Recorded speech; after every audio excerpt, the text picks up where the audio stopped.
देखा एक ख्वाब तो ये सिलसिले हुए, दूर तक निगाहों में ये गुल खिले हुए।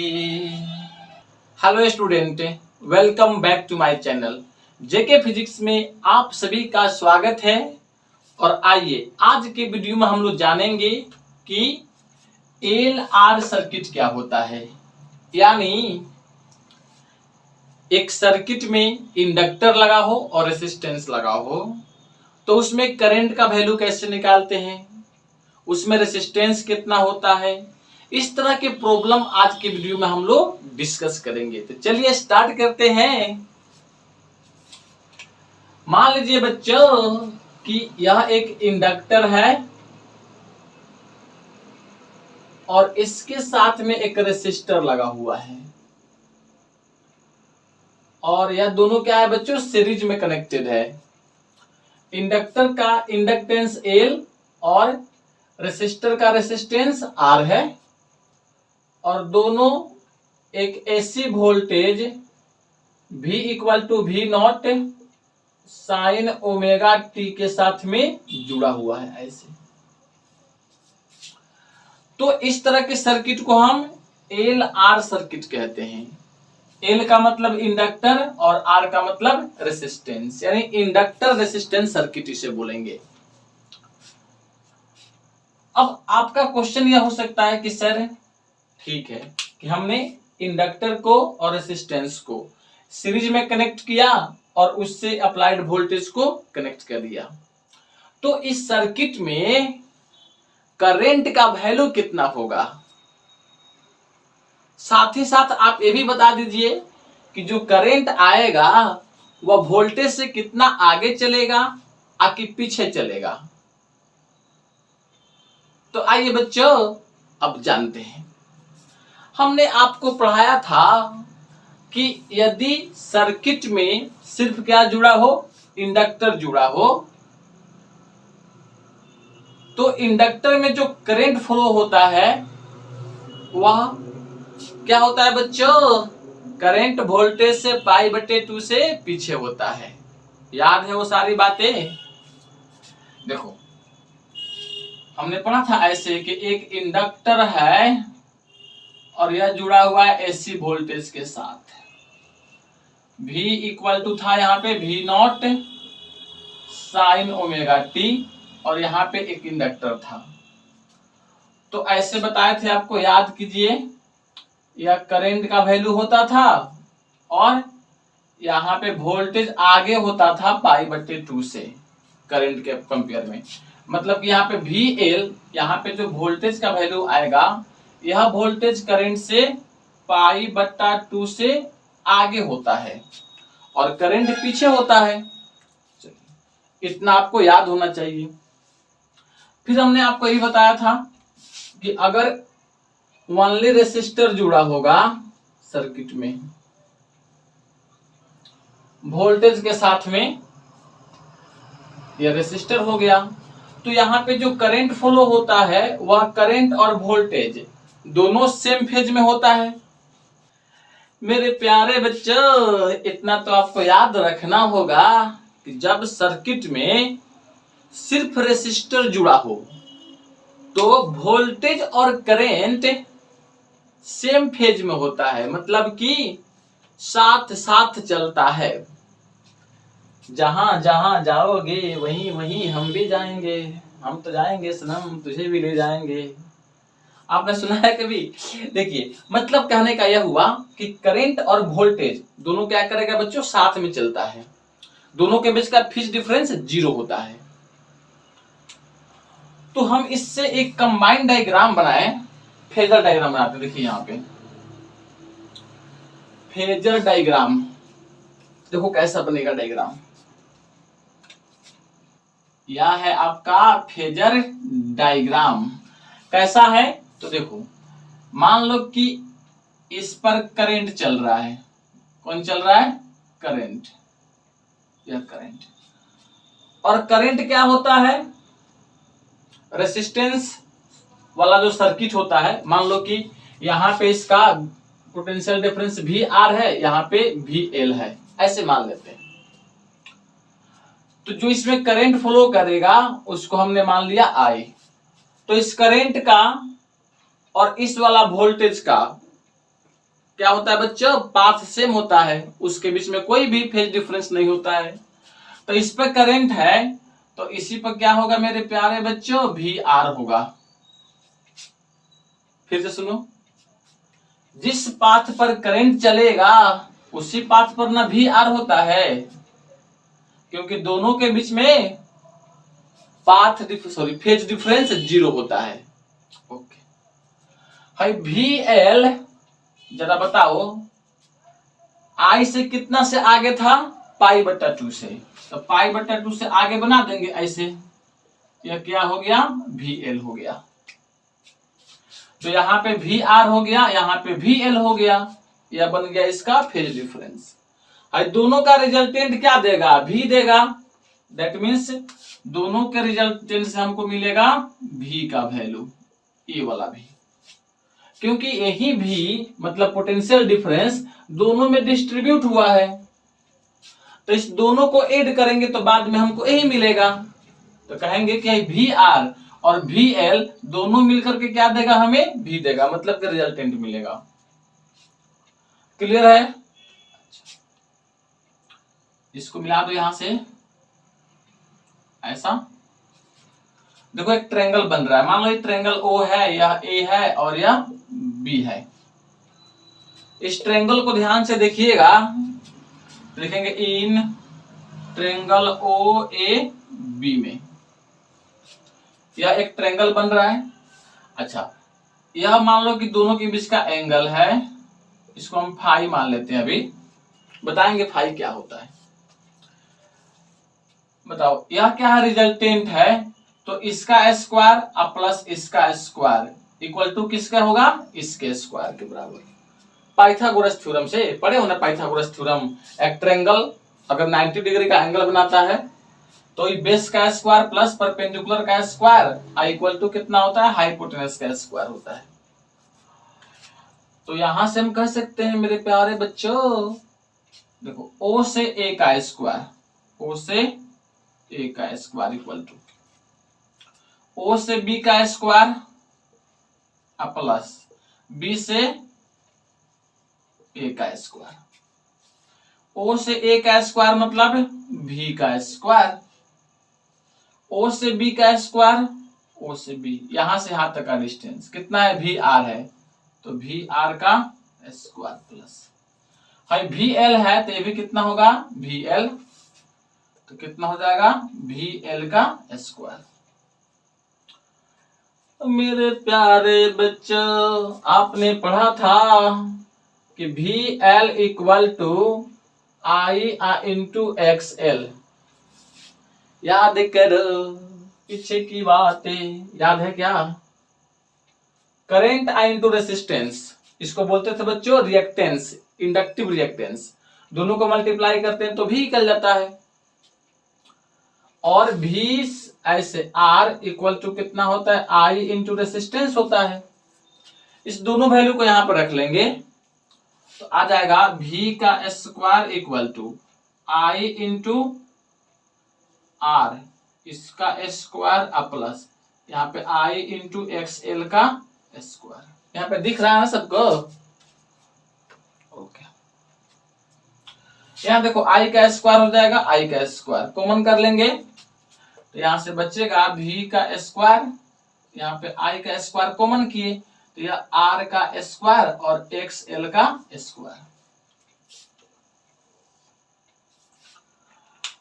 इस I स्क्वायर को उधर लाकर डिवाइड कर दो तो यह हो जाएगा V/I का होल स्क्वायर, ऐसे इक्वल टू R स्क्वायर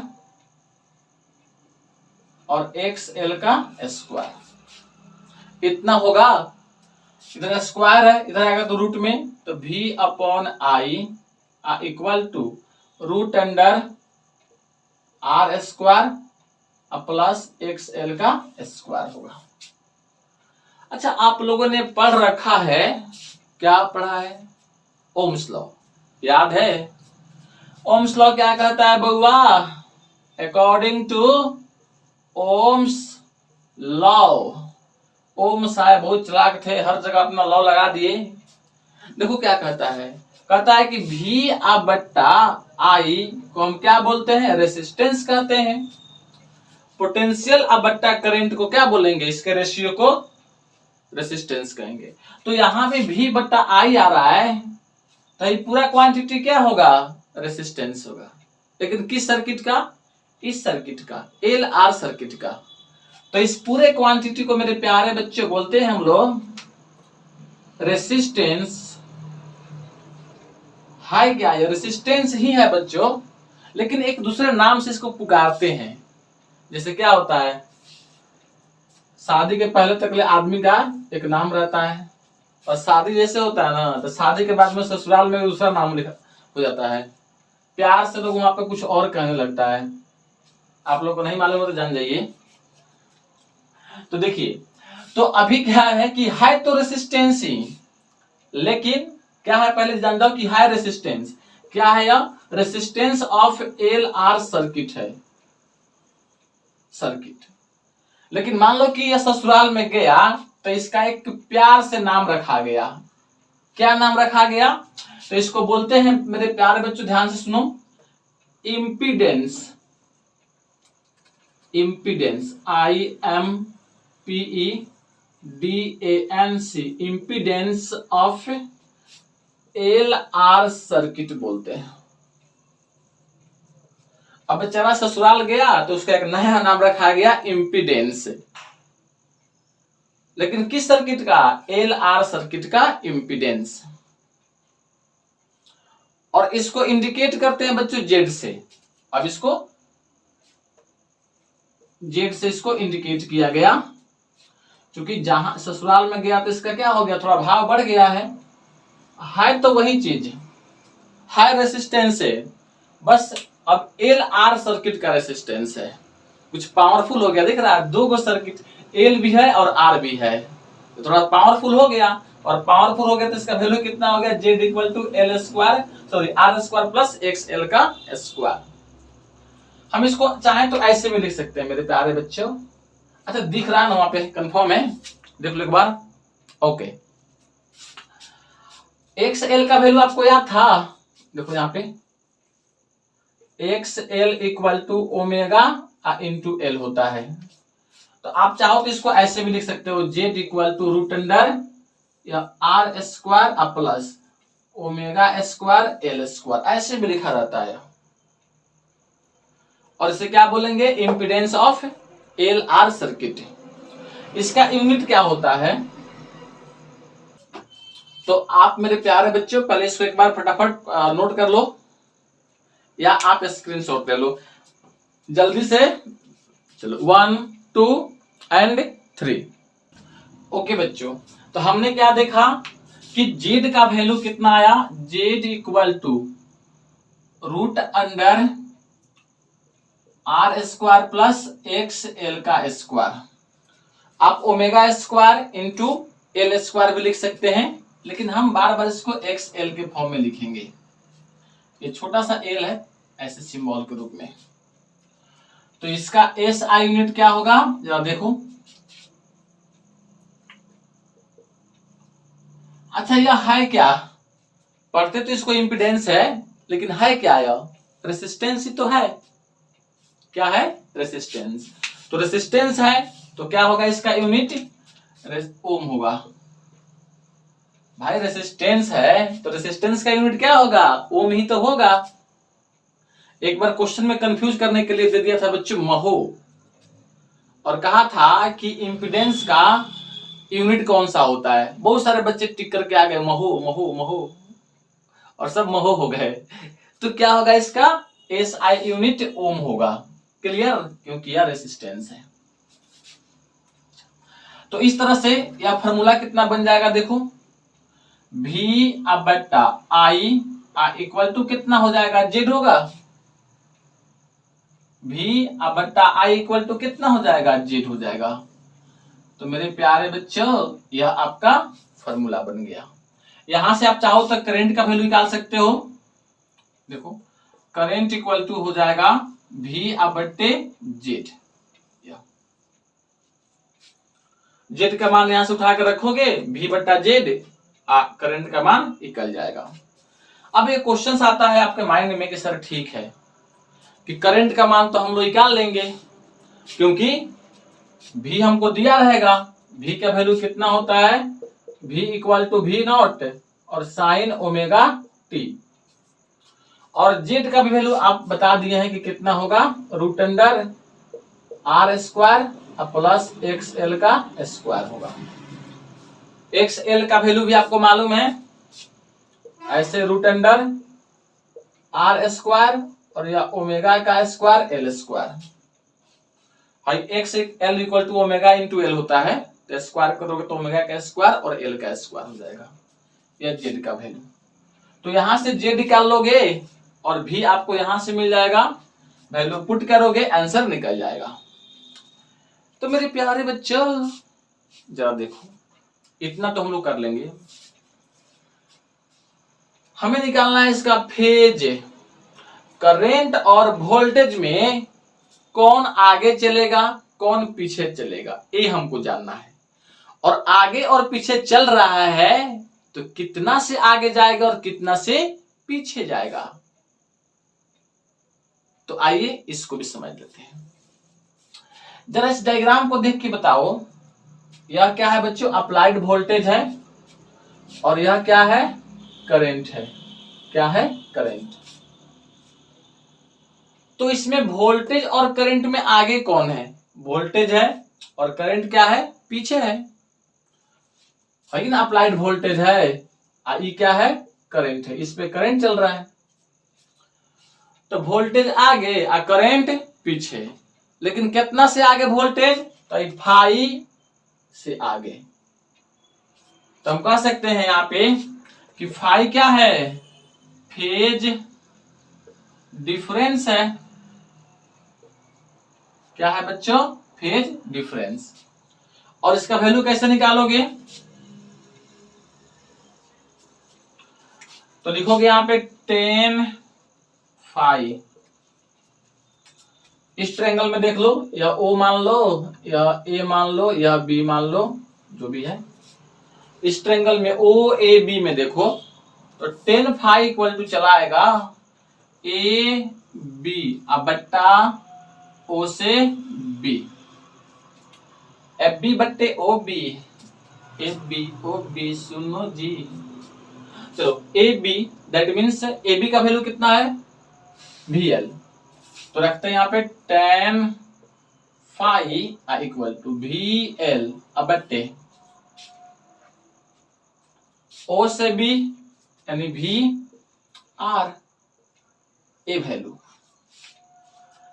आपको ये भी याद है कि V L equal to I into X L और V R equal to I into R होता है, उठा के यहां पर रख दो तो चला आएगा 10 phi equal to I into X L अब बट्टे आई इंटू आर, आई से आई मर गया तो 10 फाई इक्वल टू हो जाएगा एक्स एल अब बट्टा आर।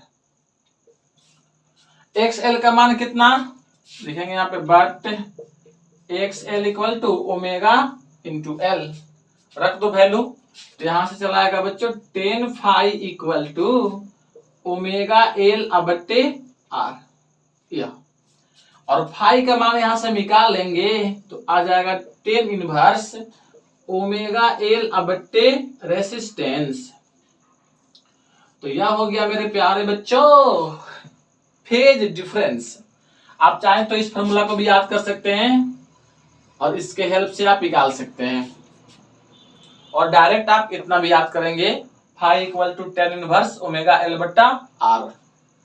ओमेगा का वैल्यू आप सबको याद है क्या, omega equal to 2 pi nu, तो उस फॉर्म में भी चाहो तो लिख सकते हो, लेकिन यह अच्छा तरीका है लिखने का, ऐसे लिखो ओमेगा एल बट्टा आर।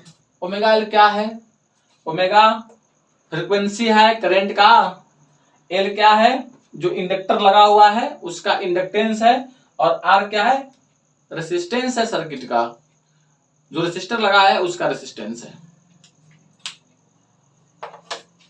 इसमें आगे पीछे कौन है आपको मालूम चल गया कि वोल्टेज क्या है बच्चों, आगे है और करंट क्या है, पीछे है। और कितना से, phi equal to ten inverse omega L बट्टे आर से। ओके, किसी को कोई कंफ्यूजन नहीं? ओके बच्चों, तो चलिए फिर मिलते हैं अगले क्लास में और कुछ अगले कंसेप्ट के साथ। और अगले वीडियो में बच्चों हम लोग क्वेश्चंस लेके आ रहे हैं आपके लिए, क्योंकि हमने 3 टॉपिक इसमें पढ़ लिया। सबसे पहले एल सर्किट पढ़ा, सी सर्किट पढ़ा और उसके बाद से क्या पढ़ा, एल और आर सर्किट। तो तीनों पे क्वेश्चंस करेंगे बच्चों हम लोग नेक्स्ट वीडियो में। तो पढ़ते रहिए, एंजॉय करते रहिए और चैनल पे नए हैं तो चैनल को सब्सक्राइब कर लीजिए।